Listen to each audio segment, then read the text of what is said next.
Hello, my name is Matthew Jarrett, and this is my second speech presentation for communications. I'm reviewing a website.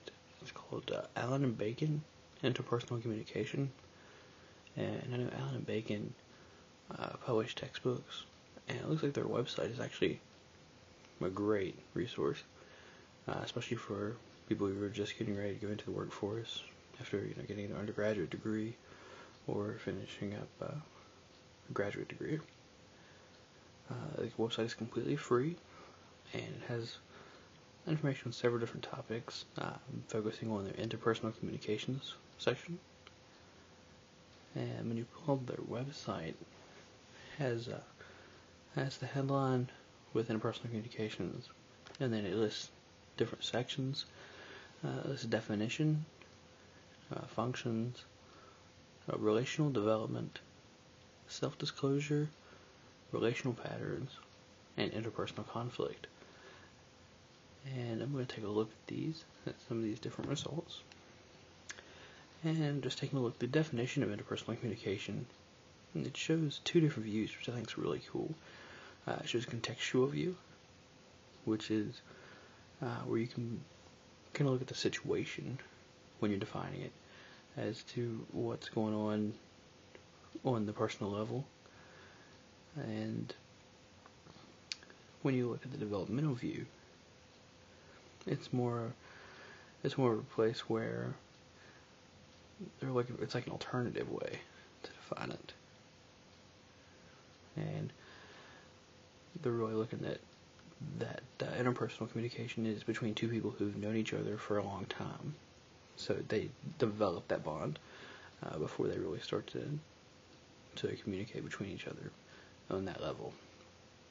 And then there's also an interactive activity and a quick quiz, it says on this page. I think that's really cool because it doesn't just have one main page with big information dump. It has the different sections with this split up information.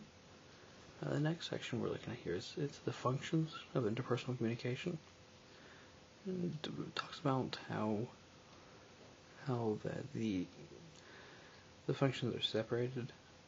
The first part of the show is gaining information, understanding who you're talking to, why you're talking to them, what they like as far as what they want to hear, pretty much, which is kind of interesting, how they think, feel, and act when we know who they are. And it says we gain that information passively by observing their actions and what they say, and by watching the way they act with others and comparing that to the way they act with us. And it's interesting. It also says that self-disclosure is often used to get information. So that would be where we give information about ourselves and try to probe them for more information. By doing that, it's kind of passive. The next function there is building a context of understanding. So that's really looking to let that person know that we understand that we're on a mutual level to where we can relate to what's going on with them in the situation, and that'll make them open up more, which is definitely a plus. The next function is establishing identity, which is really letting the other person know what you would do in these situations, so they can kind of gain information about you, to go back to the first point, so that they'll know how you would react in the situation and what you would say or do. And then the last function is interpersonal needs, and that's just to find out really what we're trying to gain by communicating with our peers. Whether we're trying to win them over to our side in a debate, or just find out what they think about a certain thing. It really could vary a lot as far as what our purpose would be. But the interpersonal communication is such a broad term because it could be a relationship at work between me and a coworker, between myself and a manager, or it could be between me and friends outside of work, or and other students in my class. It could be anything like that. So this is a great website for that, because it doesn't doesn't get too specific, and it's pretty general and allows you to really draw your own conclusions. The next section is its relationship development, and it offers a couple different models actually, which I think is really an interesting approach for this website. It speaks about Knapp's relationship escalation model, which is saying that the first 10-15 seconds that you meet somebody is where the relationship escalates from pretty much nothing, just being complete strangers, to being in a quote-unquote relationship. Which that's interesting. I have kind of a different opinion about that. But it's talking about how you want to make a strong impression and you want to try to sell yourself to them. And it also says that many relationships don't go any further than that. Like if you meet somebody in passing, I would assume that would really follow that line. The next one it talks about is Duck's relationship filtering model. And this one is interesting because it talks about how we set filters, and we'll talk to somebody and we'll listen to what they're saying. If it doesn't really mesh with what we want to hear, we'll kind of filter them out, and we'll try to pick up like-minded people that way to build the relationships with, and not to waste our time with people who don't see eye to eye with us already. So I think that one's interesting. It talks about sociological and incidental cues, and some other cues that could lead you to determining what that relationship model describes.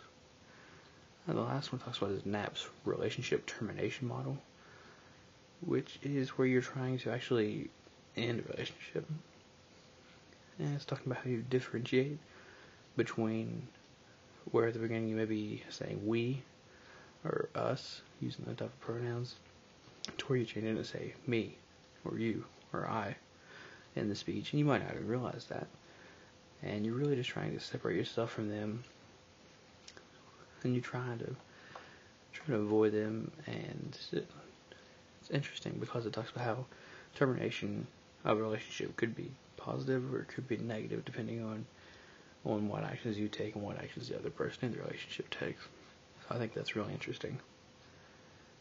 This website is actually a great resource. Like I was saying, it's a fairly large site, and a lot of the information on here it seems like it's from their textbooks, so I would highly recommend it to anybody who's getting ready to go into the workforce, or even if they're already there, they want to get a little bit more information about how to really build their relationships, either with coworkers or even with friends. And I know that this information has helped me a lot. I've recently moved up into management where I work at Amazon, and I've had to build a lot of relationships with the people that are working on a level below me. And I've really used this a lot as far as observing what their personality types are and trying to engage them and try to bring out those qualities in them to really feed off their likes and dislikes, to share that, to show them that I understand why they like that and why they don't, so we can really relate on a better level. So would really recommend this site to anyone who is looking for that kind of information. Thank you.